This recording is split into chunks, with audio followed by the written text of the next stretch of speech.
Buenas tardes a todos. Vamos a continuar con nuestro tema, pero comencemos como costumbre pidiendo ayuda al cielo, ¿verdad? O sea, comencemos con la oración de Santo Tomás. En nombre del Padre, y del Hijo, y del Espíritu Santo. Amén. Concédenos, Dios misericordioso, desear ardientemente, investigar prudentemente, conocer con verdad y realizar con perfección lo que te es grato, para alabanza y gloria de tu nombre. Amén. Bien, habíamos quedado en el versículo 16 y vamos a leer hoy 3 versículos que forman una unidad muy curiosa. Es curioso, es una característica de San Juan. A menudo San Juan detiene la narración y hace un comentario. Son muy buenos esos comentarios de San Juan, naturalmente, es un gran teólogo, ¿verdad? Además inspirado por el Espíritu Santo, así que ¿qué más? Pero nosotros no estamos a veces completamente seguros hasta dónde llega lo que dice Jesús y dónde comienza lo que dice Juan. Pero no tiene mayor importancia, ¿no es cierto? Porque el Espíritu Santo se encarga de que no haya error y todo lo que aparece en la Biblia es para nuestra instrucción, siempre que lo entendamos como corresponde. Porque como ya les dije, todas las herejías se fundan en la Sagrada Escritura. Mal entendida, ese es el problema, ¿no? Entonces veamos los versículos 16, 17 y 18 en que San Juan va a reflexionar sobre lo que acaba de decir.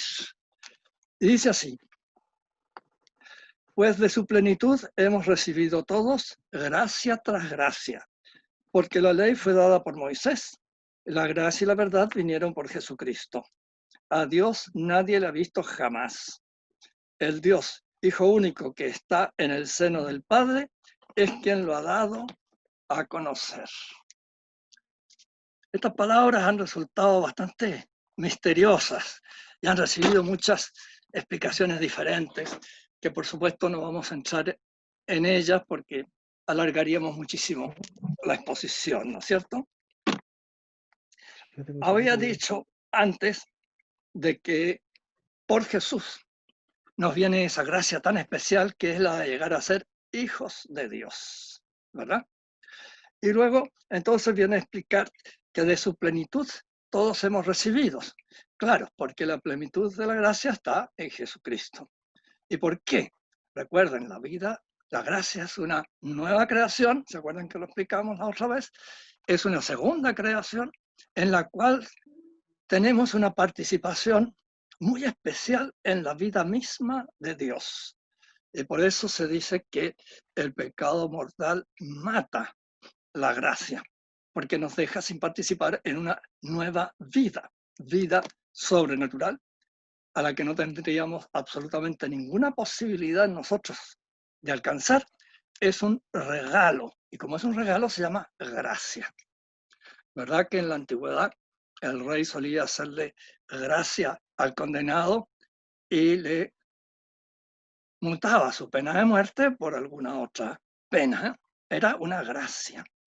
Y de eso se trata. Dios nos da una gracia. Y esa gracia es hacernos hijos suyos, lo cual significa una participación nueva, completamente superior a todo lo que se podría esperar en la vida interna de Dios. Por eso es que nos llamamos hijos de Dios. Claro, no hijos naturales, hijos por adopción. Pero ahí hay, como les decía el otro día, un misterio que nosotros no podemos comprender. Pero aquí lo vamos a sentir en el cielo. El cielo consiste justamente en experimentar esa gracia. Aquí no se puede experimentar, claro está, porque es sobrenatural. Y ese don todavía no lo hemos recibido. Entonces, de su plenitud.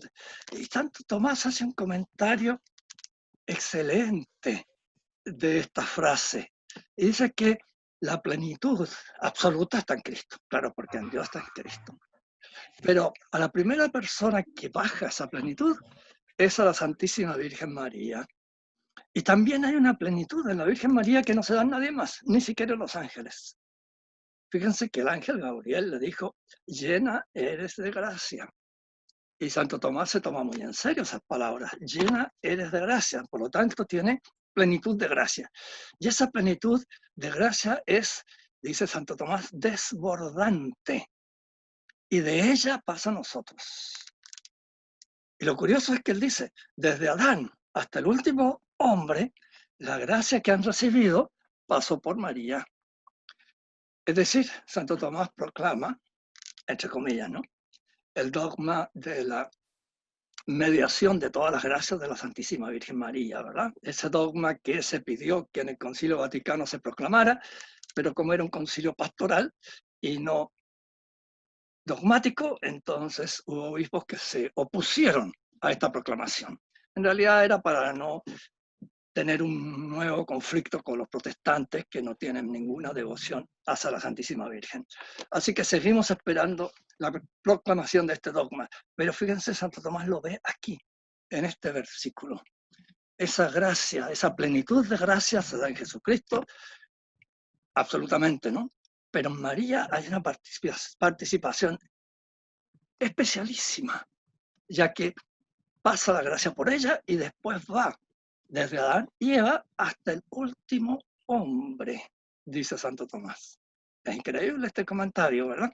Ojalá algún día se convierta en un dogma de la Iglesia, aunque de hecho yo creo que todo el mundo católico cree en la participación especialísima de la Virgen en la gracia y también en su poder, ¿no?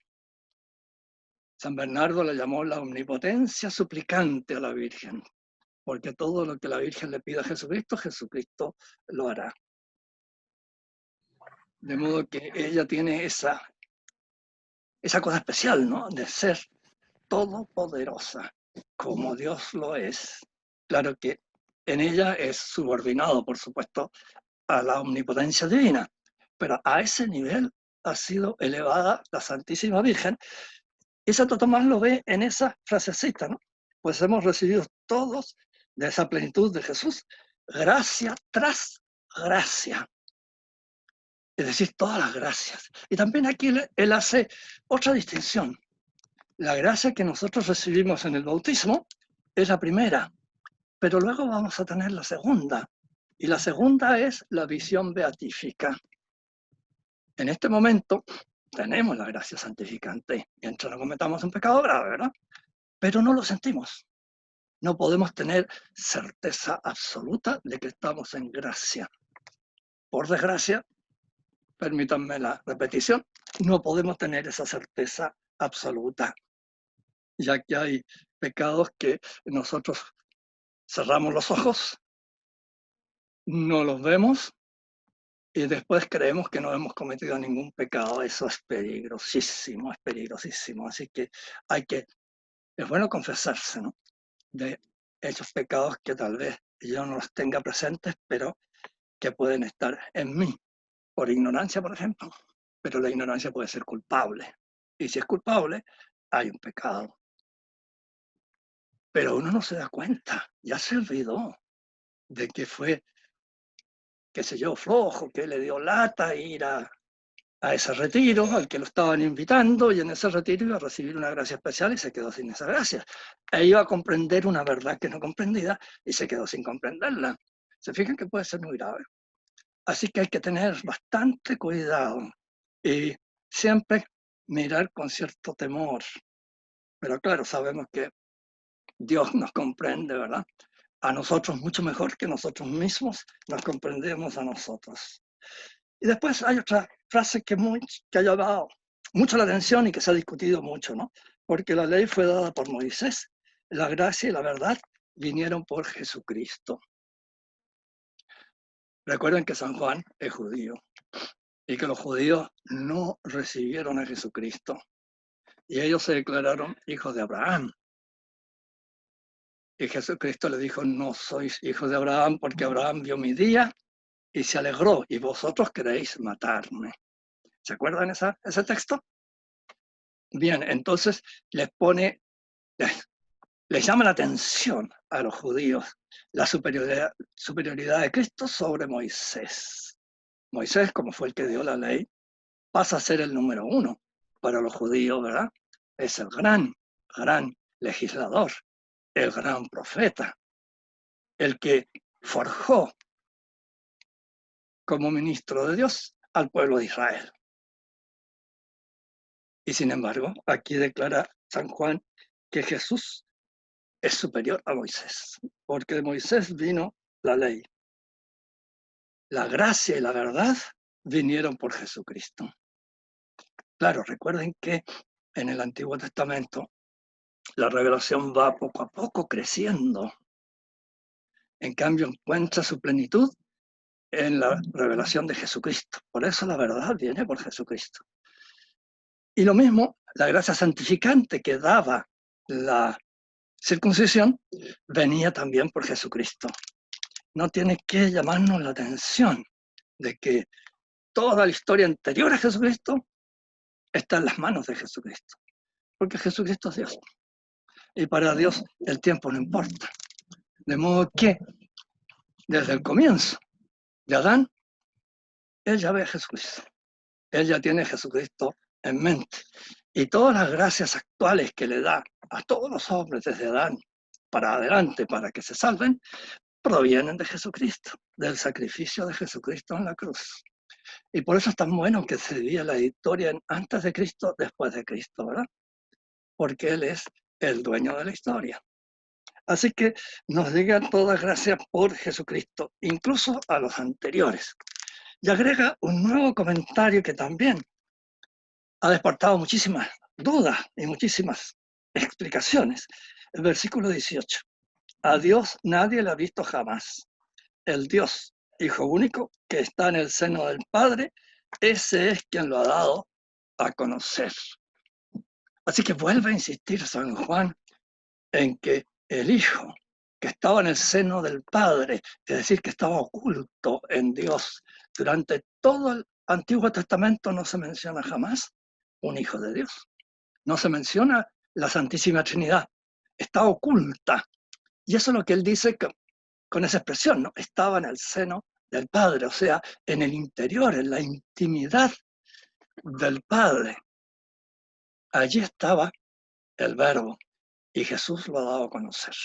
Ahora nosotros lo conocemos gracias a Jesucristo. Y Él es el Hijo único, el unigénito, ¿no? A Dios nadie lo ha visto jamás. El Dios, Hijo único que está en el seno del Padre, ese es quien lo ha dado a conocer.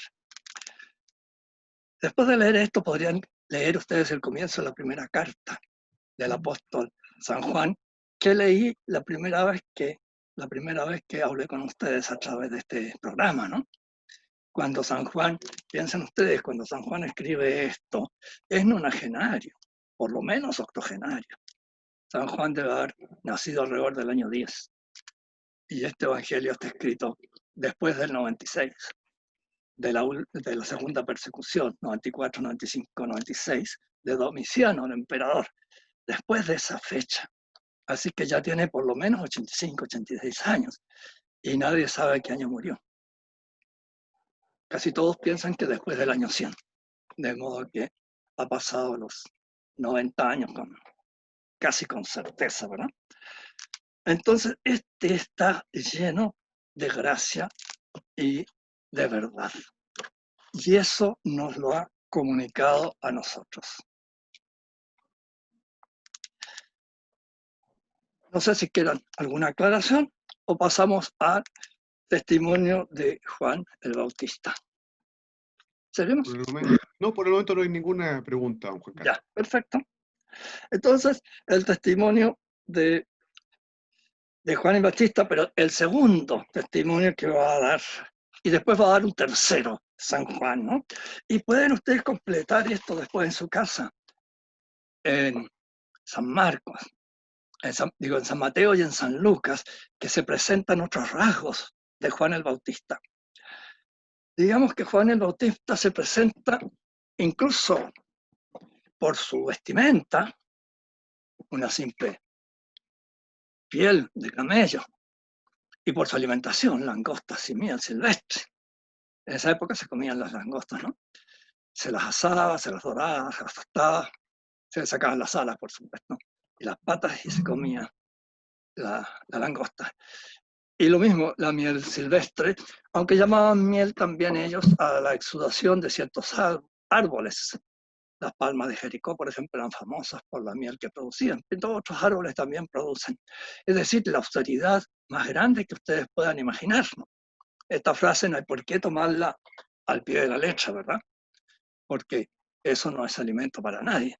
Pero era la manera de decir de que este hombre vivía en una austeridad absoluta, incluso en las comidas. Y vivía siempre en el desierto.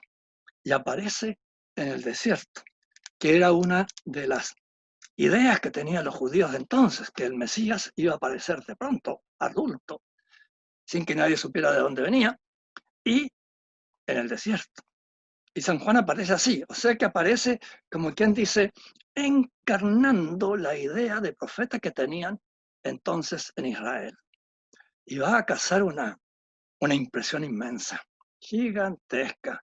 Incluso Flavio Josefo, en sus historias de la antigüedad judía, le dedica unas páginas a este profeta, a Juan el Bautista, y habla de la conmoción que produjo. Y él se paseó por la orilla del Jordán, tanto por la orilla este como por la orilla oeste, y bastantes kilómetros hacia el norte y hacia el sur, porque pasó por varios pueblos predicando, y en todas partes produjo una emoción intensa. Piensan ustedes que todo el mundo sabía por la interpretación que hacían del profeta Daniel que estaban en los años de aparición del Mesías. Y apareció un montón de Mesías, ¿no? No se sabe cuántos Mesías hubo ese siglo, incluso comienzos del siglo segundo. Algunos hablan que hubo 64 Mesías. De varios se conoce su nombre, de varios se conoce algo de su actividad, y todos, claro, formaron su ejército y vinieron los romanos y acabaron con el ejército y acabaron con el Mesías. El año 67 el sumo sacerdote reconoció a uno de ellos, y ahí sí, como lo reconoció el sumo sacerdote, acudieron en masa los judíos a Israel, de Israel a Jerusalén. Y entonces el emperador ordenó que 3 legiones romanas bajaran a apagar esta revuelta, porque entre medio a los pocos soldados romanos que había los mataron a todos, ¿no? Bajaron estas legiones y el año 70 de Jerusalén no quedó piedra sobre piedra, tal como Jesucristo lo había dicho. El templo desapareció y hasta el día de hoy. El castigo por no haber recibido a Jesucristo. Bien, entonces vamos a ver el testimonio de este hombre que causó una impresión enorme, bautizó a muchísima gente en el bautismo que usaban los de Qumran, ¿no? Un bautismo de purificación, nada más. Y él lo presentaba como purificación porque ya venía el Mesías. Bien, vamos a ver lo que dice aquí, versículo 15. Juan da testimonio de él y ha clamado diciendo, de este dije yo, el que viene después de mí se me ha adelantado porque él existía. Perdón, este ya lo leímos, ¿no? Sí, sí. El 19 entonces.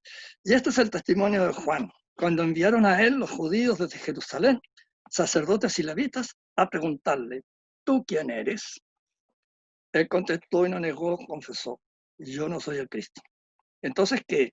¿Eres tú Elías? Dijo, no lo soy. ¿Eres tú el profeta? Respondió, no. Entonces le dijeron, pues, ¿quién eres? Para que demos respuesta a los que nos enviaron. ¿Qué dices de ti mismo? Él dijo, yo soy la voz del que clama en el desierto, enderezad el camino del Señor, como dijo el profeta Isaías. En el capítulo 40, el profeta Isaías, versículo 3, está esta frase. Ustedes pueden leer más para ver la profecía de Isaías. Isaías es un profeta que vive 8 siglos antes que Cristo. Así que es bastante antigua esta profecía, ¿no? Y bien, entonces, lo primero que uno se pregunta es, ¿quiénes envían a esta delegación? Los judíos. Pero San Juan usa la palabra judío en 3 sentidos, ¿no? Un sentido obvio es todos los israelitas, ¿verdad? son judíos. Claro, ya desaparecieron las 12 tribus, así que todos se llaman judíos y punto. Antes había, ¿se acuerdan ustedes? 12 tribus, cada uno tenía su territorio, pero después de la destrucción de Samaria y después de la destrucción de Judá, no quedó nada, desaparecieron las tribus. Entonces, por lo demás, habla él que desde Jerusalén. El segundo sentido de la palabra judío es justamente los que viven en Jerusalén, porque Jerusalén es la capital de Judá. Y por eso, por antonomasia, ellos eran los judíos. Pero además, a menudo San Juan llama judíos a los que no aceptaron a Jesucristo, a los que rechazaron a Jesucristo. A eso los llama judíos. De modo que tiene esos tres sentidos esta palabra. En este caso, como dice desde Jerusalén, los judíos desde Jerusalén, entonces está hablando de la población de Jerusalén. Naturalmente de las autoridades, porque los sacerdotes y los levitas eran en cierto modo autoridad. La autoridad máxima era el Sanedrín. Y en el Sanedrín había sacerdotes, pero también había seglares. Y los levitas eran los que estaban encargados de todos los detalles en vista del culto. Eran como ayudantes de los sacerdotes. El sacrificio lo hacía el sacerdote, pero en fin, todos los detalles para hacer el sacrificio lo hacían los levitas. Ellos eran expertos en el ritual, en el culto divino. Pues bien, y le preguntan, ¿tú quién eres? Bueno, los expertos dicen, esto debe haber sido bastante largo, ¿no? Pero aquí San Juan nos va a dar lo que realmente importa, la esencia, digamos, de la situación. Tiene que haber sido un discurso bastante largo y no partir al tiro a ¿tú quién eres? No, eso es completamente ajeno a las costumbres judías. Las costumbres judías de aquella época indicaban que se comenzaba una conversación con una serie de saludos. Y después de bastante rato se entraba a la verdadera conversación. Pero primero la obligación era hacer una serie de saludos, de elogios a la persona a la que se iba a saludar, ¿no? Pero aquí todo eso lo borra San Juan y va directamente al grano. ¿Tú quién eres? Naturalmente, por la respuesta de San Juan, lo que le están preguntando es si es el Mesías o no. Parece que mucha gente en Israel se estaba preguntando, ¿no será este el Mesías? Estamos en la época, este hombre se ve que es un profeta, y un profeta extraordinario, con todas las características del profeta, entonces no vaya a ser él el Mesías. Había mucha discusión si el profeta y el Mesías eran una sola persona o eran dos en esa época. Poco a poco estamos conociendo mucho más de la historia de Israel que hace unos años. Y ahora se sabe que sí, que era una discusión entre las distintas personas. En Qumran, por ejemplo, el año 47 se encontraron una serie de escritos y poco a poco se los ha ido leyendo, descifrando, y ahí se ha visto que ellos distinguían entre el Mesías, el guerrero, el jefe del ejército, y el profeta. Eran dos personas distintas, según la interpretación de estos monjes, llamémoslo así, porque la casa central de ellos estaba junto al Mar Muerto, y ellos guardaban la castidad perfecta. No se podían casar, vivían en un monasterio. Bueno, había varios monasterios, incluso de mujeres, ¿no? Entonces, él confesó y no negó, confesó, yo no soy el Cristo. Cristo, ustedes saben que significa ungido. La palabra Mesías significa ungido. En griego, ungido se dice Christos, y por eso nosotros hablamos de Cristo. Pero decir Cristo, decir Mesías y decir ungido es lo mismo. Ahora, ¿a quién se unge? Únicamente a dos personas en Israel, al sumo sacerdote y al rey. Nadie más es ungido en Israel, solo esos dos. Y de ahí viene esta cosa, ¿no? Bueno, este Mesías, este ungido, ¿es ungido por ser rey o es ungido por ser sacerdote? Y ahí venía la discusión, ¿no? Y el profeta, además, había varios profetas fueron sacerdotes, por ejemplo, Isaías. No cabe la menor duda que era sacerdote. Parece que Jeremías también era sacerdote. varios profetas fueron sacerdotes, otros no, otros se sabe que no eran seglares nada más. De hecho, para ser profeta lo que importa es que Dios lo elija. Y Dios elige a quien a él le da la gana, ¿verdad? Dicho así, en chileno. Ya, entonces, como él no es Cristo, no es el Cristo, entonces, ¿qué? ¿Eres tú Elías? Elías es el más grande de los profetas después de Moisés, naturalmente. A pesar de que no es el que hizo más milagros. Eliseo fue el que hizo más milagros, si los contamos uno a uno.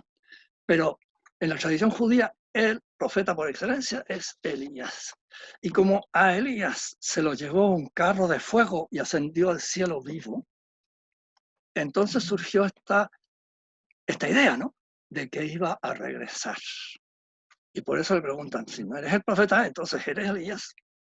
De hecho, Jesús va a decir después, ¿no? Que San Juan Bautista era Elías.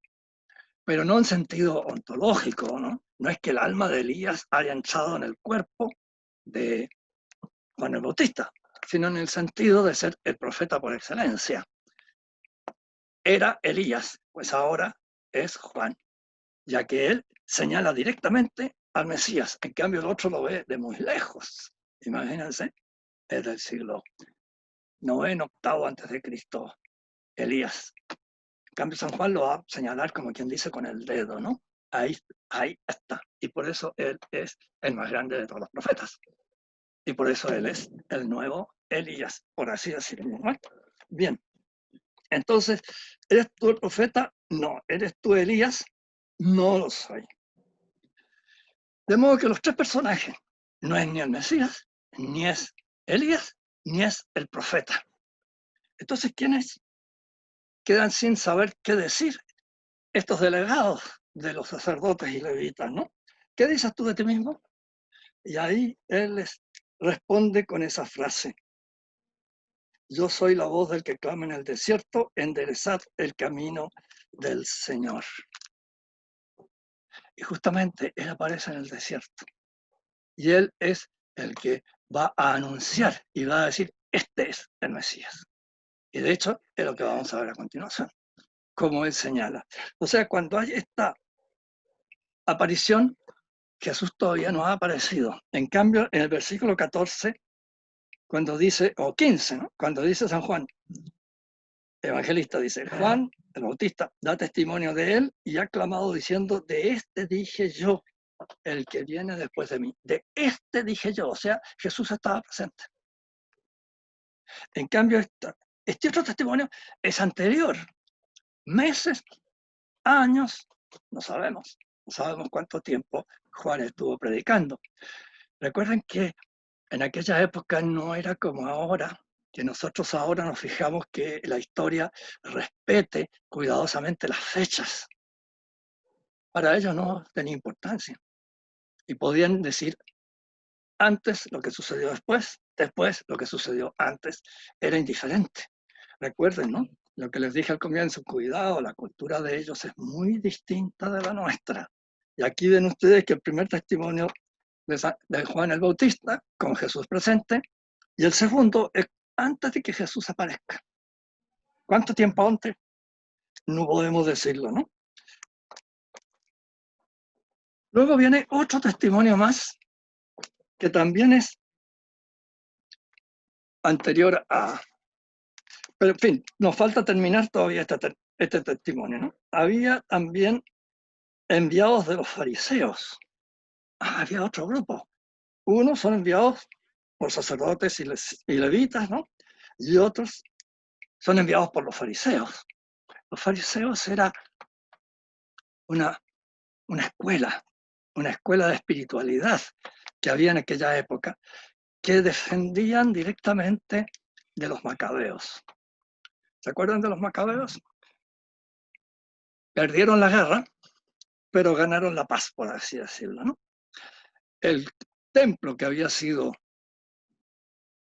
destruido en parte, y sobre todo se había instalado una estatua a Júpiter, lo cual es la desolación, ¿no es cierto?, del templo.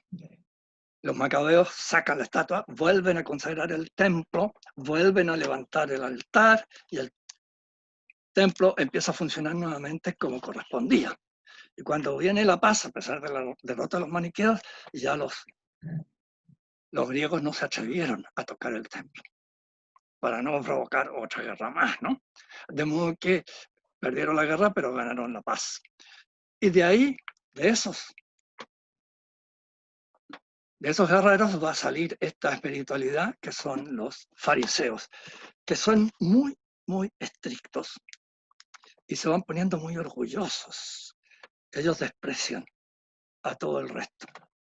Solo los fariseos son verdaderos israelitas, son justos, y los demás, en cambio, son pecadores. Sobre todo el pueblo sencillo, el pueblo sin mayor cultura. El desprecio es enorme. Es bien curioso esta evolución, ¿no? Es un problema que hemos de tener siempre mucho cuidado. Recuerden que personas de muy poca cultura han sido grandes santos, ¿no?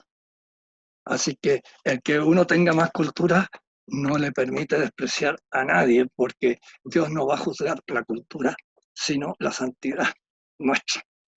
Y el más culto puede ser el menos santo, ¿verdad? Por eso recuerdo un sacerdote que decía, el día del juicio final va a ser el día de las grandes sorpresas, ¿no? Creíamos que este era un santo, resultó que no lo era, y creíamos que este era un don nadie, y resultó que era un extraordinario santo, ¿no? Va a ser el momento, los grandes guatazos, ¿no? De gente que creía que era tremendamente justa y nada, ¿se acuerdan? El publicano y el fariseo rezando en el templo, ahí Jesús lo dice claramente, ¿no? Ya, entonces, los fariseos forman este grupo y tienen mucha fuerza, porque el pueblo los considera que son los más santos en Israel. Por lo menos Flavio Josefo dice, ¿no? Según el pueblo, los más santos en Israel son los fariseos. Pero a él le parece que no, que son los ¿cómo se llaman estos? Que estaban en el monasterio al lado del Mar Muerto, se lo dije recién. Qumran, ¿no? Qumran, sí, pero ¿cómo se llamaba el movimiento ese? Se llamaban los esenios. Los esenios, sí. Los esenios, sí. Y los historiadores han descubierto que Flavio Josefo no distingue los esenios de los cristianos. De modo que él se está refiriendo a los cristianos. De hecho, la inmensa mayoría de los judíos que se convirtió en los primeros días eran esenios. Se ha descubierto que la habitación, el edificio donde se hizo la última cena, está en el barrio esenio. Parece que Zacarías era esenio. Hay varios datos. San Juan Bautista posiblemente, si no era esenio directamente, pues tenía una gran relación con ellos, porque algunas de las ideas que él hace, y sobre todo el bautismo lo practicaban los esenios, pero a cada rato, digamos, porque era de purificación.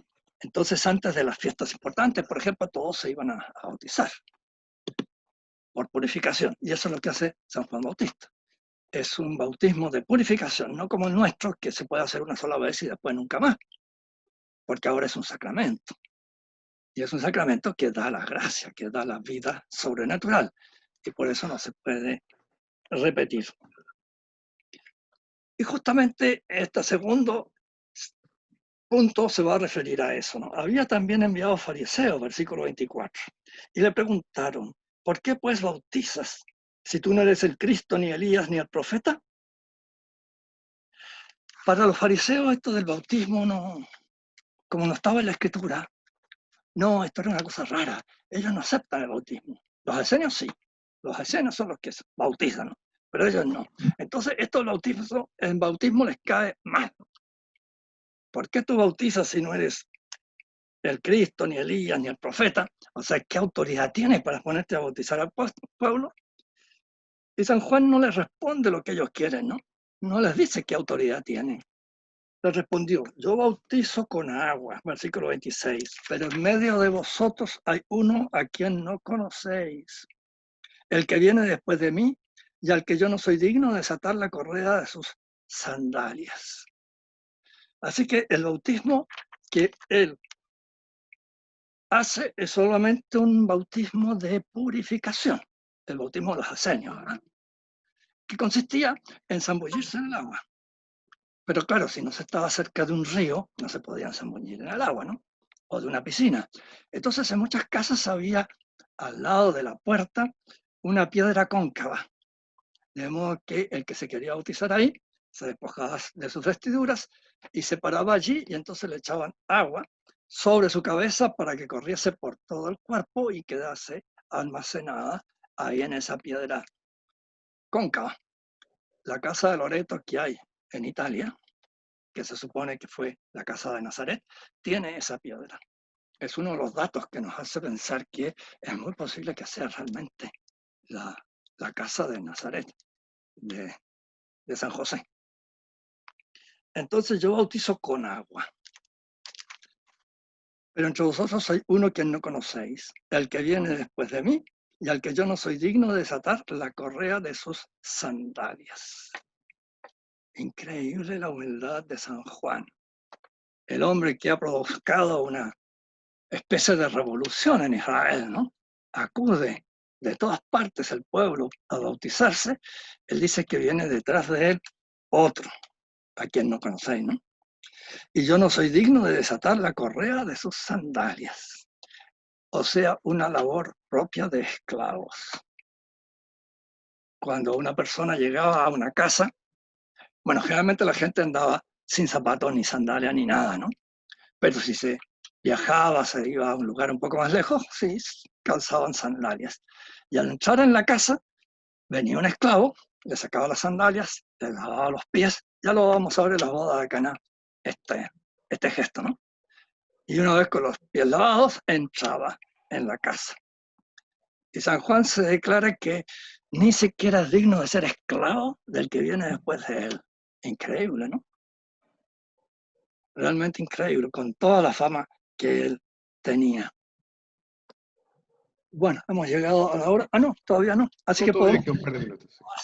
Creí que debe haber sido el segundero el que miré, que estaba dando ya a las 8 y no quiero pasarme a las 8 porque hay que comenzar puntual y terminar puntual, ¿no es cierto? Lo demás es abuso. Y son muchos los que abusan, ¿no? Bien, profesores universitarios sobre todo, que he conocido. Llegan atrasados y entonces terminan la clase atrasados, pero entonces los muchachos no tienen un tiempo de descanso entre clase y clase, ¿no? Es un abuso. Bien, entonces pasamos al versículo 29. Seguimos con San Juan. Al día siguiente, vio a Jesús venir hacia él y le dijo, esto de al día siguiente no hay que tomarlo nunca al pie de la letra. Recuerde lo que Leo le decía, ¿no? Porque a ellos les importa poco la hora, el día y eso, ¿no?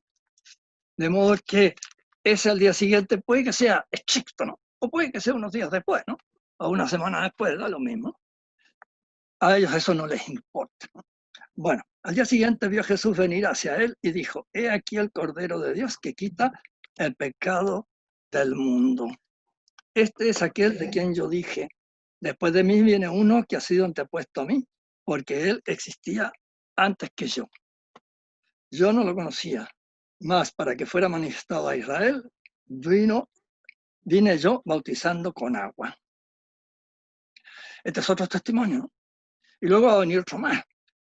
Pero San Juan, lo que nos gustaría a nosotros, ¿no? Que fijara las fechas, que explicara un poco más. No, él va a lo medular. Recuerden que en esa época escribir era muy difícil. Se iba dibujando letra por letra. De modo que era muy lento escribir. Y por eso es que se van a lo esencial, ¿no? Si ustedes toman, por ejemplo, los libros de Platón y 30 páginas, y para nosotros 30 páginas, 40 páginas, eso no es un libro. Eso es un capítulo de un libro. Pero un diálogo de Platón fácilmente tiene ese tamaño, nada más. Claro, ahora uno comprende, si ahí hay que ir letra por letra, dibujándola con todo cuidado, imagínense lo que se demoraba, ¿no? No había computadores entonces, ¿verdad? Claro que no, ¿no? Ya. Al día siguiente vio a Jesús venir hacia él y dijo, he aquí el Cordero de Dios que quita el pecado del mundo. Esta frase ha traído bastantes problemas. ¿Qué es este Cordero de Dios? Ocurre que la palabra cordero en arameo significaba también siervo, o sea, esclavo. Es muy posible que lo que haya dicho San Juan Bautista haya sido, he aquí, el siervo de Yahvé. Eso tendría mucho sentido, porque ustedes saben que en Isaías hay una parte de él distribuida en 3 o 4 capítulos, alrededor del capítulo 52, 53, pueden buscar ahí y pueden ver, en una nota les va a decir seguramente la Biblia, otros textos un poco antes, un poco después, en que se habla de un misterioso siervo de Yahvé. Lo más increíble de este siervo de Yahvé, del que habla Isaías, es que nos explica el sentido de la pasión de Cristo y con detalles extraordinarios. Así que soy profe, tengo que darles tarea para la casa, ¿no es cierto? A leer Isaías, capítulo 52, 53, y ojalá en la Biblia salga una nota en que le diga, porque hay otros párrafos en otras partes, ¿no?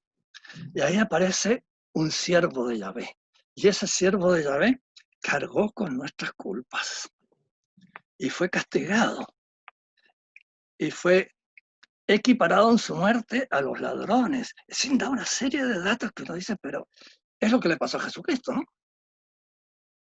Claro que sí. Incluso dice que sus vestidos están rojos como la grana. Y bueno, en la pasión Jesús, cómo estaba rojo, ¿no? Por la sangre de la flagelación. De los pies a la cabeza estaba cubierto de sangre. De su propia sangre, por la corona de espinas y por la flagelación. Y esto parece que es lo que ve. Incluso dice que ha visto su rostro. No parecía humano. Y claro, ese rostro completamente cruzado por la sangre, con los ojos hinchados, por los bofetones que le dieron durante los interrogatorios. Según los médicos, tenía el ojo izquierdo tan hinchado que no podía ver nada por él. Y por el ojo derecho apenas podía ver como una raya nomás, ¿no? Abrió un poquitito. ¿Por qué? Porque tenía todo esto hinchado. O sea, lo que decimos nosotros ojos en tinta, claro, porque la corona de espinas al pincharle acá, parte de la sangre va por fuera de la piel y parte de la sangre va por dentro de la piel. Y lo que va por dentro de la piel se acumula aquí en el ojo. Y de ahí es que se hincha el párpado y se hincha la parte de abajo, todo esto se pone morado porque es sangre la que hay ahí adentro y la persona no puede abrir los ojos. Así estaba Jesús cuando fue crucificado. Así que eso es lo que veía Isaías, lo que parece, ¿no? Por las palabras que él dice. Bueno, léanlo ahí y piensen cuando lo estén leyendo. ¿De quién está hablando este hombre? Lo que le pregunta ese eunuco de Etiopía al apóstol, ¿no? Y el apóstol le dice, ven y yo te lo voy a explicar. Entonces lo hace subir al carro y es el texto de Isaías, ¿no? Y le dice, bueno, ¿habla de sí mismo o habla de otro? Y él le explica, sí, habla de otro, no de sí mismo. Y ese otro yo te voy a decir quién es Jesús. Y llegan a un lugar donde hay agua y lo bautiza. Y sigue a Etiopía y Felipe es llevado por el Espíritu otra vez a Samaria, de donde lo había sacado el mismo Espíritu. Bueno, un texto de los Hechos de los Apóstoles que pueden consultar. Entonces, es el Cordero de Dios. También la palabra Cordero sirve para simbolizar a Jesucristo, porque también dice Isaías, ¿no? Que va como va el Cordero al matadero. El Cordero no se queja, el Cordero no se defiende. Es una cosa muy curiosa. El Cordero se lo lleva y va tranquilo. Claro, tal vez está acostumbrado a que lo lleven y lo trasquilen, ¿no? Entonces está acostumbrado a eso, pero ahora lo llevan para sacrificarlo. Y por eso es una imagen también de Jesús que no abrió la boca durante todos esos interrogatorios en que lo calumniaron hasta decir basta, ¿verdad? Incluso en Pilato se quedó callado delante de Pilato, delante de Herodes también se quedó callado, de modo que Pilato estaba sumamente admirado. De modo que también la palabra cordero simboliza a Jesús. Y el mismo San Juan en el Apocalipsis va a hablar del cordero degollado, pero que está vivo, o sea, es Jesús resucitado. Usa la imagen de cordero. Pero recuerden, tiene esos dos sentidos la palabra cordero, ¿verdad? Por un lado, igual que nosotros, el animal, y por otro lado, señala al esclavo, al siervo, el siervo de Yahvé. He aquí el Cordero de Dios que quita el pecado del mundo. Es justamente eso lo que viene a hacer Jesucristo en su pasión. Y es también lo que dice el Isaías, ¿no? De que Él cargó con nuestras culpas. Lo dice Isaías, con todas sus letras en... No sé si exactamente las palabras las está repitiendo, pero la idea es esa. Este siervo de Yahvé cargó con nuestras culpas. Nosotros lo creímos culpable. Y no, era el que cargaba con nuestras culpas, no era culpable. He aquí el Cordero de Dios que quita el pecado del mundo. Este es aquel de quien yo dije, después de mí viene uno que ha sido antepuesto a mí porque él existía antes que yo. Otra vez insiste, y ahora más claramente, en la eternidad del Verbo. Él existía. ¿Se acuerdan el imperfecto que usa San Juan para indicar que se refiere al pasado, pero que continúa en el presente? Y para eso es el verbo, es el tiempo que mejor se puede usar para expresar la eternidad. En la eternidad no hay tiempo, no hay comienzo, ni hay fin. Entonces es un era perpetuo. Y esto mismo vuelve aquí, ¿no? Él existía antes que yo. Antes había dicho que él iba antes, pero ahora aclara, ¿no? Él existía antes que yo. Pero ustedes saben además por el Evangelio que San Juan es mayor que Jesús. ¿Se acuerdan cuánto tiempo mayor que Jesús es? Lo dice San Lucas, ¿no? 6 meses. ¿Se acuerdan? El ángel Gabriel le dice que su pariente cuenta ya el 6º mes. Entonces es 6 meses mayor. Y San Juan Bautista tiene que haberlo sabido, su mamá le tiene que haber contado, ¿no es cierto? Pero él dice, no, él existía antes que yo. Otra vez está proclamando la divinidad de Jesucristo, San Juan. Es que ese es el fin de su evangelio, como decíamos al comienzo, ¿no es cierto? Señalar eso, el verbo de la vida, el logos, se ha encarnado y ha puesto su tabernáculo en medio de nosotros. Él existía antes que yo.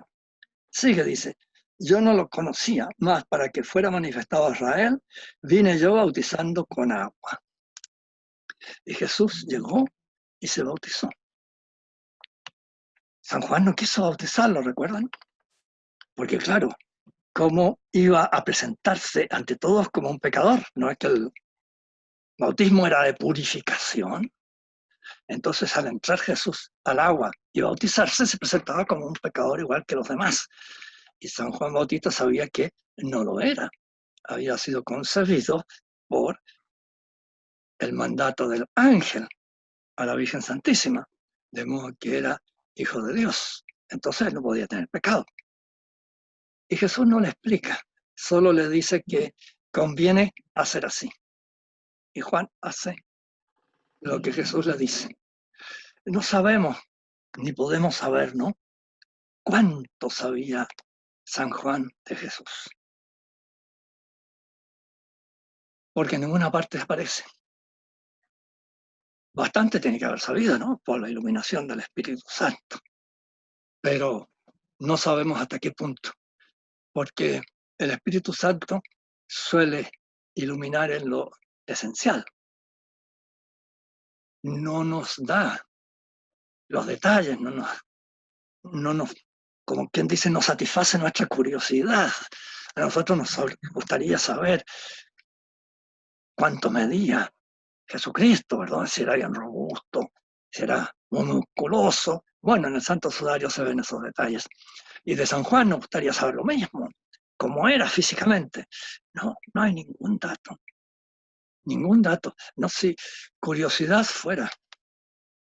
Lo importante es el camino que nos lleva a la salvación. Eso es lo importante. Y eso es lo que se revela en las Sagradas Escrituras. Y mucha gente entonces a veces, ¿no?, dice, ¿cómo es posible que la Sagrada Escritura diga esto, que desde el punto de vista científico, histórico, etcétera, es falso? Es que la Sagrada Escritura no se preocupa de esas cosas, ¿no? Se preocupa de lo único que importa. Y lo único que importa es salvar el alma. Todo lo demás va a pasar. Absolutamente todo lo demás va a pasar. Pero el alma va a quedar viva. Y eso es el objeto de la revelación. Lo dice con todas sus letras San Agustín, por ejemplo. San Agustín tiene una frase muy importante. Dice, las Sagradas Escrituras no nos enseñan cómo marchan los cielos, sino cómo nosotros marchamos al cielo. Está bien claro, ¿no? No enseñan astronomía, claro que no. Por la astronomía nadie se va a salvar ni se va a condenar, así que no interesa. Que estudien astronomía los astrónomos, muy bien, pero eso no los va a llevar al cielo a ninguno de ellos, ¿no? Y también Santo Tomás dice, el objeto de la revelación es enseñarnos el camino que nos lleva al cielo. Y claro, ese es el objeto de la revelación. Eso es lo formalmente revelado, habría que decir, ¿no? Y todo lo demás es la manera de hacerlo llegar a nosotros. Bien, entonces yo no lo conocía, mas para que fuera manifestado a Israel vine yo bautizando con agua. De modo que la primera manifestación del Mesías va a ser ahí. Y efectivamente, ahí lo fue. Ya San Juan lo señala. Este es el Cordero de Dios. Y lo curioso es que nadie hace caso. Es algo que a mí por lo menos me sorprende mucho. Está Jesús ahí. San Juan dice, este es el Cordero de Dios. Y no pasa nada. Después, un poquito más abajo, vamos a ver que solo 2 personas, cuando pasa Jesús, tal vez por el otro lado del río, ¿no?, y sigue su camino, y San Juan lo muestra, lo señala, y solo hay 2, Juan y Andrés, que siguen a Jesús. Lo vamos a ver unos versículos más adelante, pero como ya faltan 3 Sí. minutos, entonces no vamos a alcanzar a llegar a eso. Don Juan Carlos, hay un par de preguntas. A ver, Hay una persona que pregunta si cordero es sinónimo de víctima de un sacrificio. no. El primer lugar, cordero, significa el animal, ¿no es cierto? Pero además esta palabra designa al esclavo. Ahora, claro, no todos los corderos eran llevados a sacrificio. Eran muy pocos. La inmensa mayoría de los corderos servían para la lana y servían para comérselos también y sin pasar por el templo. Así que, no, la palabra cordero no significa eso. ¿Y la otra? Perfecto. La otra pregunta dice, ¿qué dice la tradición rabínica, el Talmud, sobre el aspirante a Mesías que fue reconocido por un sumo sacerdote antes de la destrucción del templo? ¿Se sabe algo más de él o de sus seguidores? Ya, no sé, yo no he leído el Talmud. Ahora el Talmud recoge las enseñanzas de los rabinos de siglos después de Cristo, ¿no?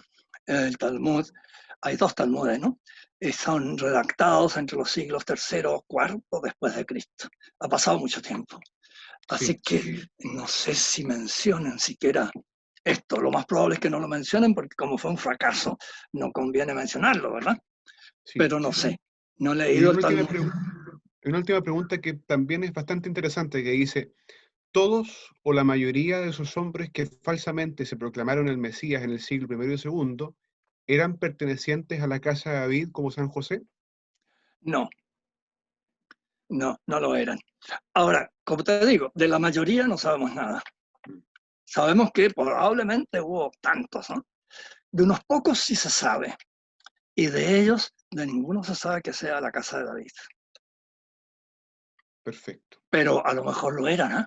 Una cosa es que nosotros sepamos y otra cosa es que Sí, lo sean. ¿Eh? sí, Porque claro, como duraron muy poquito rato y vinieron los romanos y acabaron con la revuelta, entonces ahí quedó la cosa, ¿no?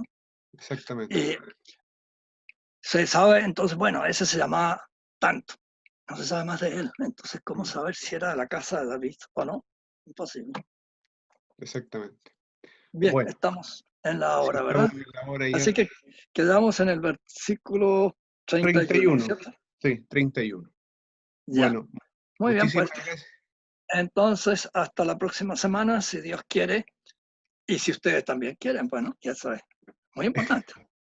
No, por la participación constante y permanente, claramente hay mucho gusto y ánimo por parte de todos. Así que muchísimas gracias a todos y nos veremos entonces el próximo martes a las 19 horas. Un solo detalle antes de que se vayan.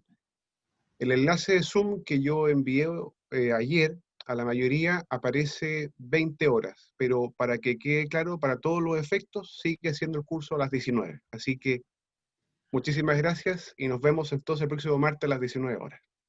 Gracias, profesor. Nos vemos.